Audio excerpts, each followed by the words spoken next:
Welcome to the program, everyone. I am Nifemi Oguntoye, and we're staying with the invasion of Oyo State Secretariat on Saturday, as the State Police Command has called on parents to prevail over their children against being used as agents of anarchy. The Oyo State Commissioner of Police, Adebola Hamzat, made the call while addressing newsmen during the parade of suspected members of the Yoruba Nation Secession group who invaded the Oyo State Secretariat. He assured residents that the command has reviewed the security architecture of the state through the deployment of its personnel across strategic points to prevent such incidents from occurring again.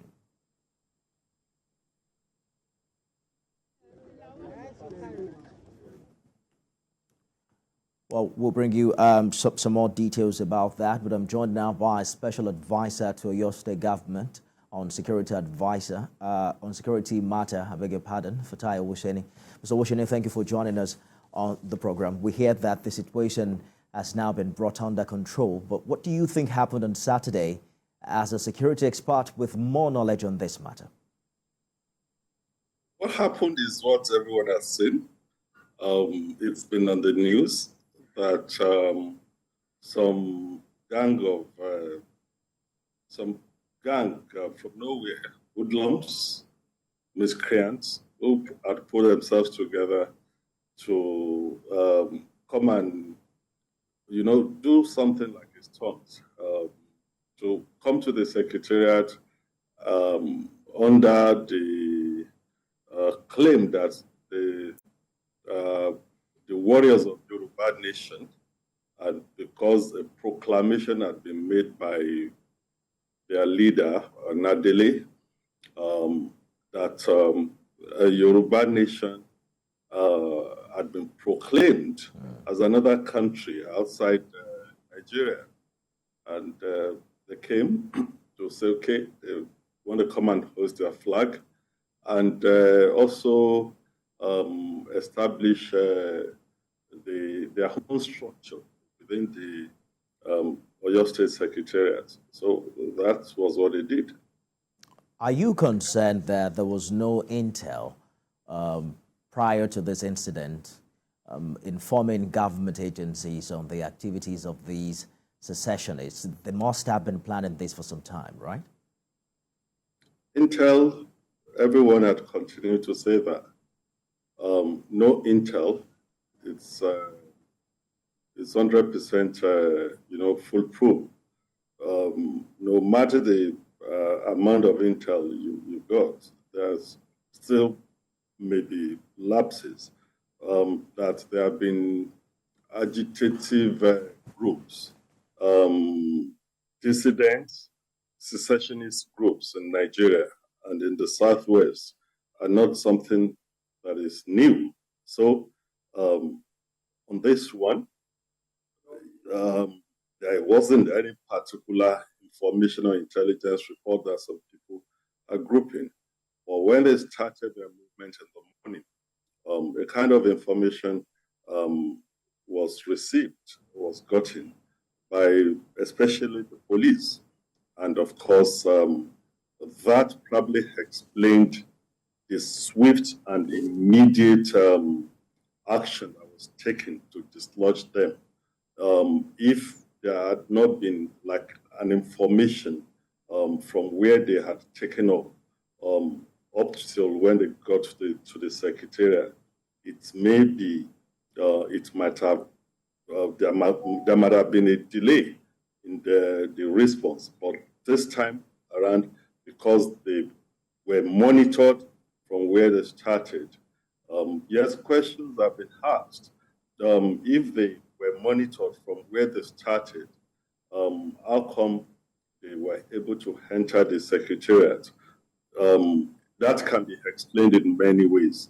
When they have been monitored, they were moving like every other group will move.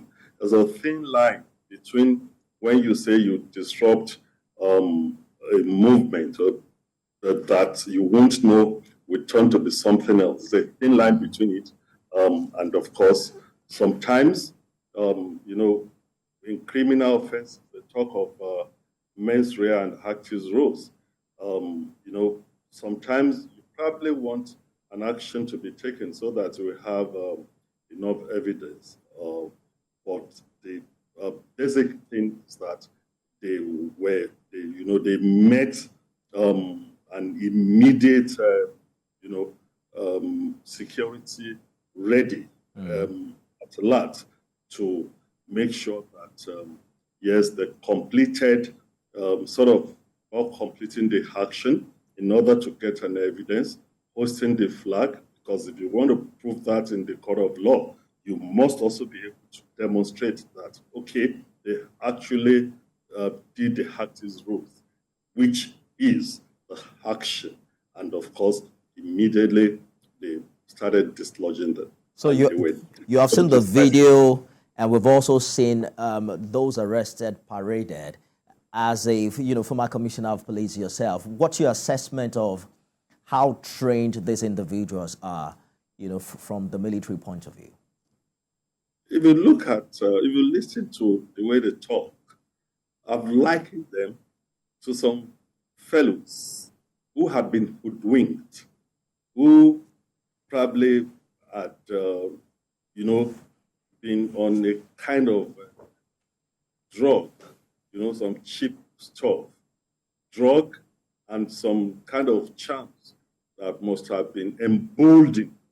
It's like that kind of a movement you had when they talked of the Guyana tragedy, the Showing thing, where some fellows will come and tell you to say, look, go and sell all your properties, bring your wives and your children to me, and it is salvation for you.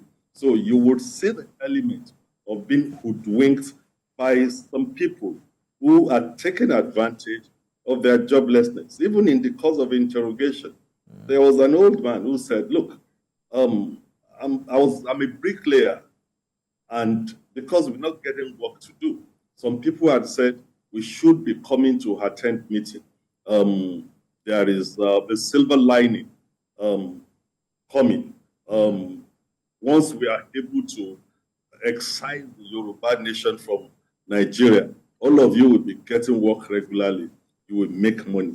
That is what we have in such situation. Seems like you're saying that these individuals have been brainwashed one way or the other. We also saw quite a number of them carrying charms.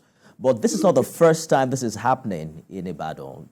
Last year, May, some agitators reportedly hijacked Radio Nigeria, Amuludun FM in Ibadan, for more than an hour before they were overpowered and arrested. And this is happening less than a year afterwards. Could it also mean that there is a military arm to this agitation that we should be concerned about?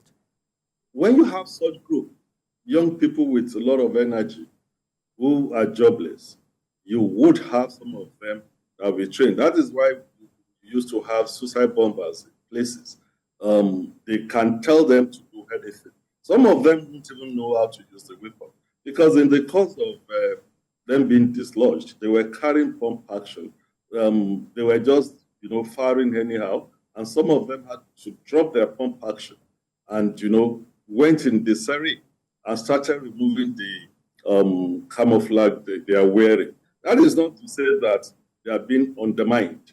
Yes, it has made us to sit down, to look at, what have we done right? Where are the gaps and everything? Or you cannot undermine them. And just like Governor Seyi Makinde will say, it's not just about kinetic application. When you want to win a war, you should also win the peace. What this requires is that we must awaken the security consciousness of a people. There must be a kind of reorientation. The jobs must be provided, because idle minds, they can do anything. So while you are even saying we are looking at them seriously, we should also look at those aspects of how do we get mentorship for people. That is not about people thinking they just want to get rich quick, and someone will sit down abroad in the comfort of his home and be telling people to say, yeah, go and kill, go and do this. You see the fellow that came out to say, oh, all Yoruba people in Ibadan, what are you doing? march to the secretariat and go and defend your mandate. It talked like someone that needs a psychiatric analysis. The state had been trying, to engage people as much as possible. I get you, but we can also take from the fact that they must have some gut, because we hear they already hoisted their flag, to have made such attempt. You wonder what made them so bold. But I want us to explore an interesting angle to this. Sunday Igboho, who is a Yoruba Nation advocate in Oyo State, has reportedly disassociated himself from the incident. Does that make this a hard nut to crack, or you think he's a person of interest? And you see, even Dr. Agitators also dissociated himself. In situations that we find ourselves in Nigeria, where you have all sort of groups coming out, you will see some people will say they are Peace Corps, this will say that, and everyone is wearing sort of uniform. Even at religious houses, they are growing militia groups where you will see how religious leaders come, followed by different kind of people with different kind of uniform. And the first thing they do, whoever is their leader, is to go and look for the insignia of a general or an inspector general of police and sew it and label themselves as the leader. When you have, it's like an anomaly. When you have things that are abnormal, being turned normal in a country, you have such a thing. There's proliferation of uniform, there is proliferation of militia group and all those things. So when you have this kind of a thing, you are likely to have incursions of this nature. But the most important thing is that you continue to learn lessons day by day. Right. Lot of revelations that come up with this incident. And of course, the security people are not, going to leave the bits and pieces of revelations that had come out. They would not leave that, just to go like that. And as information and, updates comes on a need-to-know basis, the people will know what the security people are doing. All right. So there are also talks about the possibility of a new faction emerging from the Yoruba Nation agitation. We'll talk about that in a moment. Let's take a short break, and we'll be back. Stay with us. The invasion of the Oyo State Secretariat on Saturday is a new twist to the agitation for the Yoruba Nation, and perhaps the boldest of such attempts that we've recorded recently. I'm joined by a special advisor to Oyo State government on security matters, Fatai Owusheni. Thank you so much for staying the course on the program. You talked about Professor Akintoye earlier, who's former leader of Ilana Omo Oodua, who also have now alleged that another separatist leader by the name Abiola Onitiri was behind the incident that happened on Saturday. Does that name ring a bell with you? Do you think that this movement may have new factions with new leadership? It's an household name. The woman has been there, even right from the demise of late Basharon Abiola. She has made, spoken out at one occasion or the other, that as to the fear that we're having proliferation. That is the reality in this country. You can wake up tomorrow now and form a fertile group of people to emancipate whatever. And, some of these people read the United Nations Convention upside down that make a charter or provisions for, the support for people to emancipate each other. So everyone wants to take advantage of such things. And in a country where we are still yet to, get our security architecture right, you are likely to have such a thing.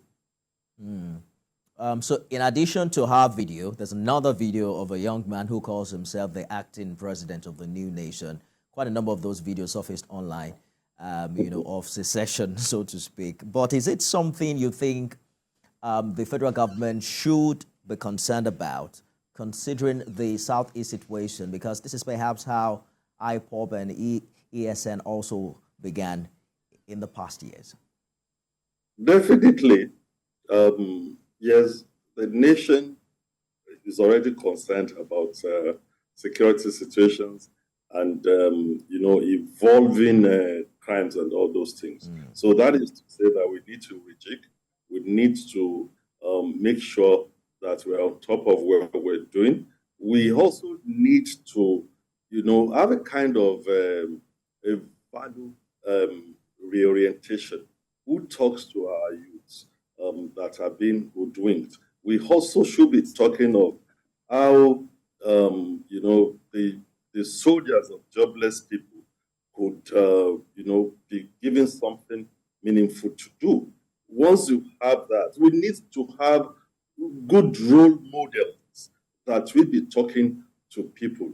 Where you have, people displaying ill-gotten wealth and people who go to social parties carrying either legitimate uniform people carrying guns here and there, and those ones that are not legitimate. Like I say, you go to religious houses and you see religious leaders followed by all sort of people, and they carry, some of them wield weapons, carry all sorts of weapons.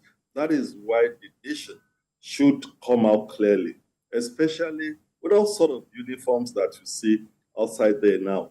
And people, this big man syndrome in Nigeria that makes them to, they are driving on the road. If you are even going to somewhere on emergency, they will block you. You cannot pass them. And when you look at them, every gathered person now that has money, whether ill-gotten money or whatever, is driving his car and has a pickup with siren following him.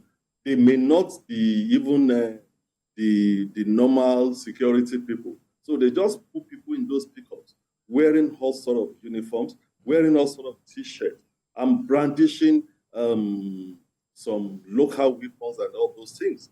And this is a call to action for a complete overhauling of who bears what uniform. There are laws. And of course, if laws are there and they are not enforced, some of these organizations, IPOP, OPC, and whatever, there are laws that prescribe all these organizations. And when they found out that the people that prescribe them are the people that are using them, so you see all other groups also coming up because there have not been consequences for all the laws that have been made. So you talked about the Oyo State governor's approach on both kinetic and non-kinetic. At the height of the secession movement in Southeast, there were calls to, liaise with someone like Nnamdi Kanu, and what have you, to appease, the agitation, particularly the security implication of that agitation. What role do you see Sunday Igboho and people like Professor Akintoye play here? Arrest him or call them to talk about how they can influence this new movement? No, in this case, you just have some elements that are on cheap drugs. Like I said, hoodwinked, and they brought themselves out. The Southwest, if you've watched the security trend, the Southwest had been relatively calm. And they made a mistake that they started, they wanted to do this stunt in Ibadan, where you have a kind of system that works to an extent. So these are guys that that should be dealt with decisively, which they've done. That is why arrests have been made. A whole lot of work has been done between Saturday and today, where some of the cases, their cells have been, uncovered in order to route them out completely. But that is not to say that the state is not oblivious of the fact that as you're doing that, we should also be talking of how do we get, jobs for our people? And that is why the state has continued to invest heavily on agriculture. The governor will talk of the Fashola agriculture scheme, a lot of infrastructure that is making companies, industries, real estate to open up in the state. So that is the approach the state has been using to make sure that we reduce the number of people that are jobless. All right. We're hearing that governments and security agencies in the southwest states have now beefed up security around government structures and institutions, and with machinery put in place to forestall the breakdown of law and order following what happened in Ibadan during the weekend. But how do you think the civilian population, particularly in this region, should begin to react?